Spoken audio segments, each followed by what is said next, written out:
It's fun to be 16 in the early summertime, almost anywhere. This is Mazal. She happens to be 16 in Israel. Mazal gets along quite well on the farm, considering that she came from a crowded old side street in Morocco only a year and a half ago. Her roommate, Orna, this is Orna, was born in Tel Aviv. She really thinks of herself as a city girl. Her father's a bus driver. And Leah, here she comes, she thinks herself practically an Israeli. After all, she came from Poland half a year ago.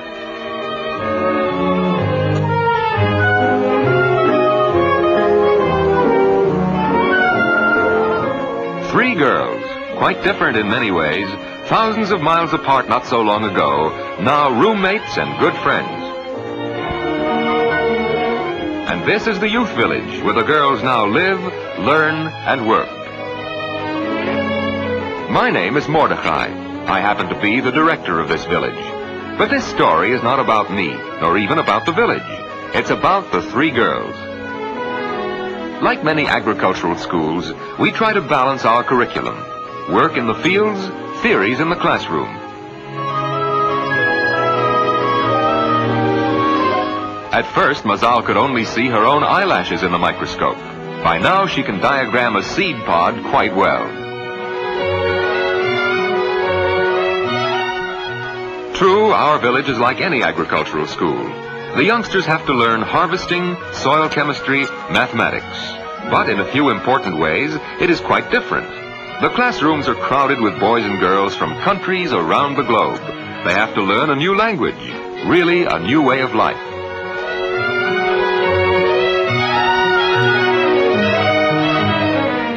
And this is true not only in our village, but all over Israel.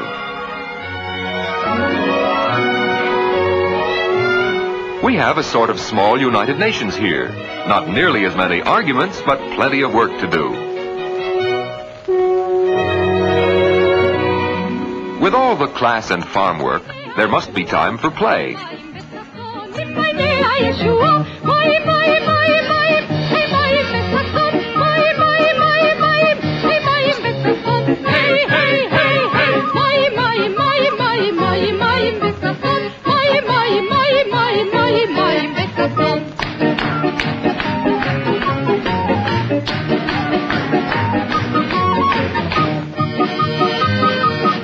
Today our village takes time out for a dance to say farewell to some of the youngsters.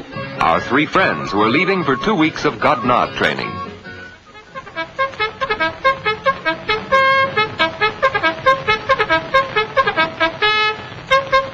Gadna is Israel's physical training program for youth in the secondary school. It channelizes all that youthful energy. Gadna toughens young muscles and deepens love of country.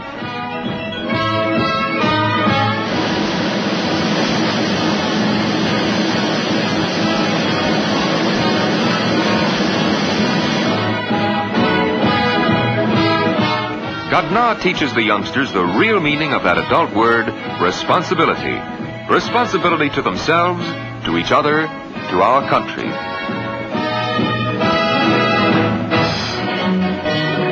Gadna has adopted the Boy Scout motto, be prepared. At first the girls are stiff-limbed and a little careful. They go through this training only 2 weeks a year. They limber up quickly, despite aching muscles, and soon everybody has the agility of junior commandos.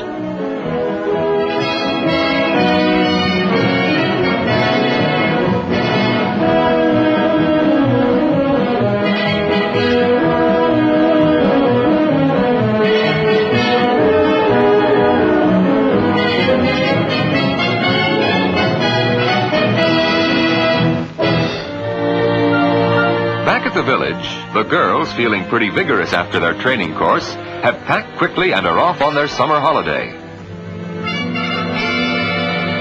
which seems to have stalled for the time being. Hitchhiking, of course, is an art which takes years to develop. One must have just the right expression, friendly but not too familiar.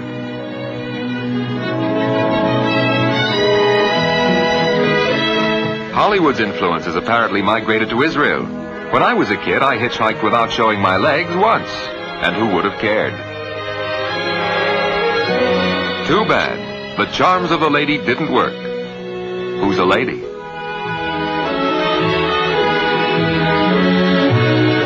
Why is it that sleek, shiny cars never stop?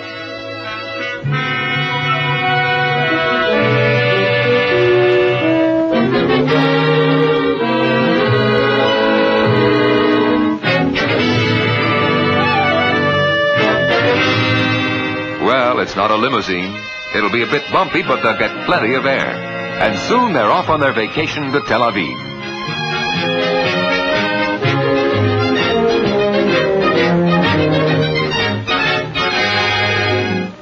Here is a city born and raised in the Middle East, only a few hundred miles from certain other cities in this region which still live in the medieval past. Yet Tel Aviv seems to be hundreds of years ahead.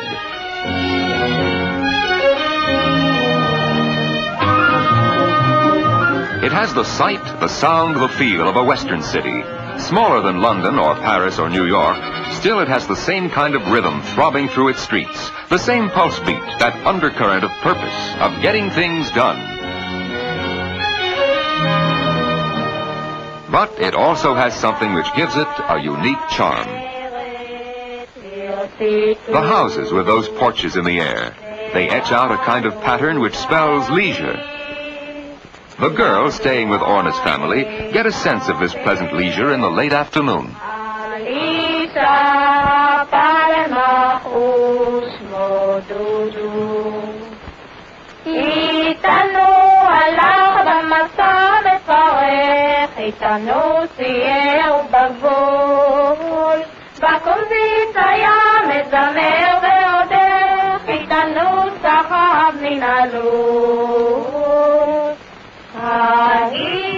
Tel Aviv's next-door neighbor is the Mediterranean.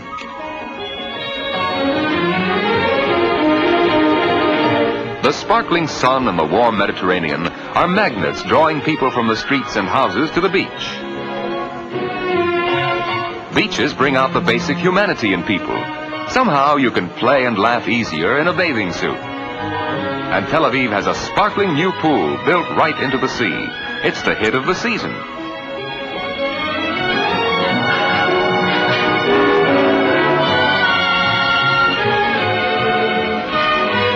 Wherever you may have come from, the sun and sea are yours. When you're swimming, you somehow feel alone in the water, and you glide through it easily, lovingly. On a bright day like this, Mazal might well remember her village in Morocco, the darkly veiled women, the hot swirling dust. But here with her friends, how life has changed.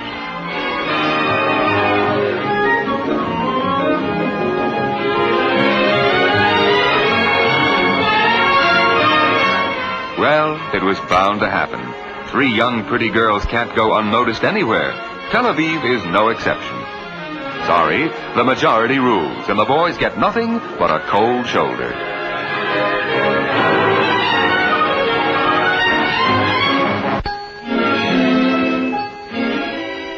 In their street clothes again, Orna, Mazal, and Leah plunge into the movement of the city.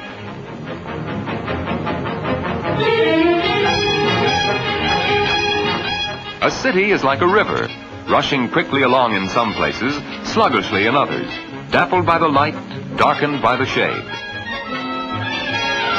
And Tel Aviv is fed by many streams of people from dozens of countries, old-timers and new immigrants who make it a friendly, active city.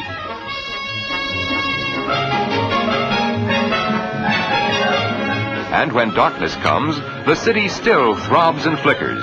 Of course, it's not exactly like Times Square or Piccadilly Circus, but our electricity bills are smaller.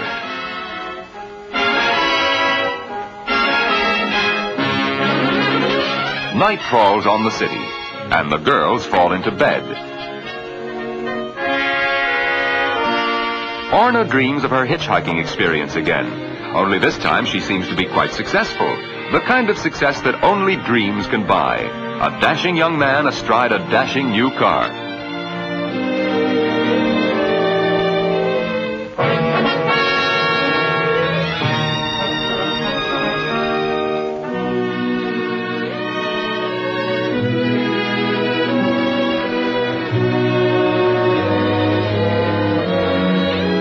Leah doesn't dream. Maybe in Israel her dreams are coming true. Mazal in her dreams sees new horizons, to live and work in the country but to have the bright polished airs of the city. Tel Aviv has left its mark.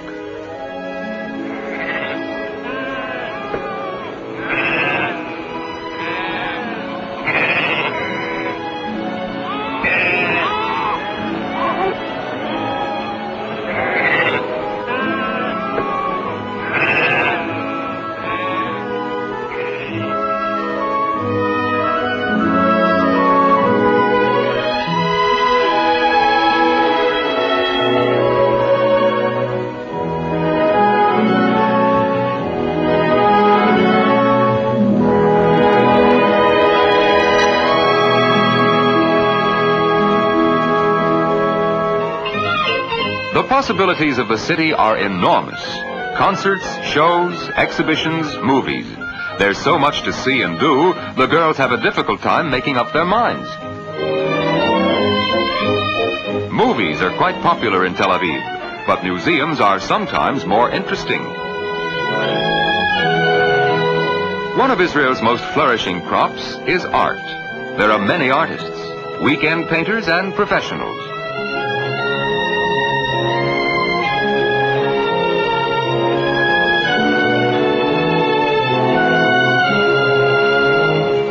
Modern art is somewhat like higher mathematics. You may not understand it, but you might have the feeling that something is meant by those symbols.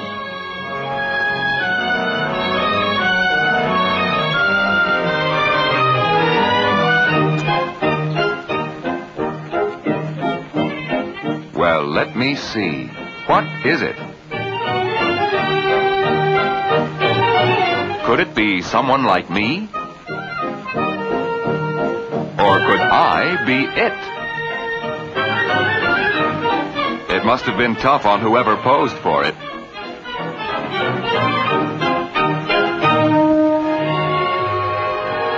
Like all good things, a vacation must end too, or at least that part of it which the girls are spending together.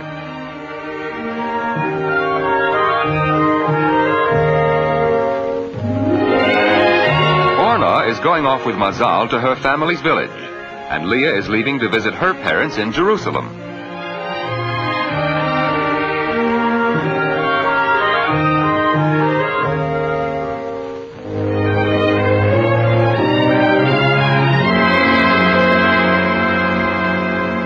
Jerusalem, age-old, yet modern, with a quiet dignity. Jerusalem, though old, is growing like a healthy young child. Its suburbs are spreading out over the Judean hills. This is where Leah's parents live. In homes throughout Israel, youngsters like Leah, who learn faster because of their youth, are teaching their parents the rudiments of Hebrew, practicing with them, coaching them. Leah's father was an engineer in Poland, and his engineering know-how is very badly needed in Israel. But to be really effective, he must know how to speak, read, and write Hebrew.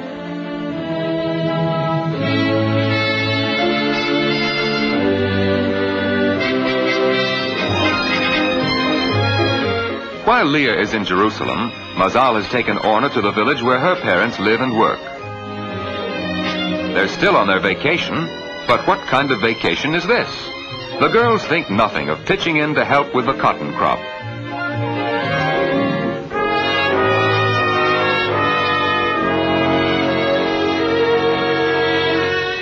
King Cotton, so important in countries all over the world, is not exactly king in Israel, where if anybody had that title, it would be King Citrus. Yet these days, the white fluffy stuff is springing up around the countryside and helping us come a little closer to self-sufficiency.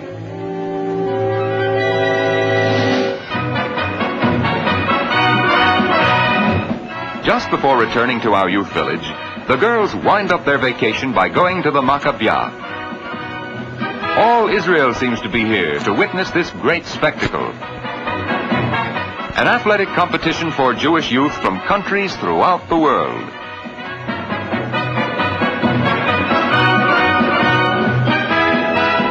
The dignitaries arrive. President Ben Zvi, Prime Minister Ben Gurion, taking time out from busy schedules.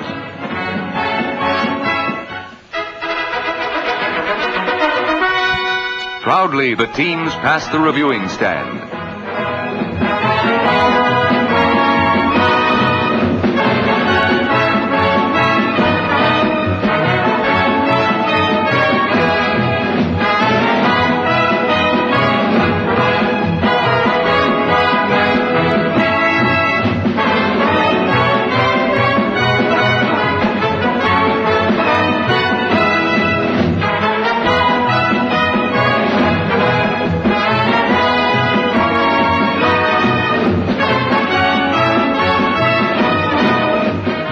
It's a stirring sight and thrilling day for the girls, as the youth and flags of 20 nations join Israel in the kind of sportsmanship and competition that peace-loving people enjoy.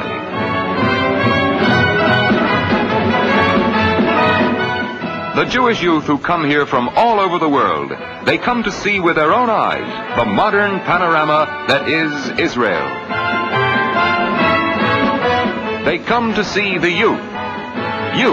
Like our three girls who are learning and working and enjoying themselves.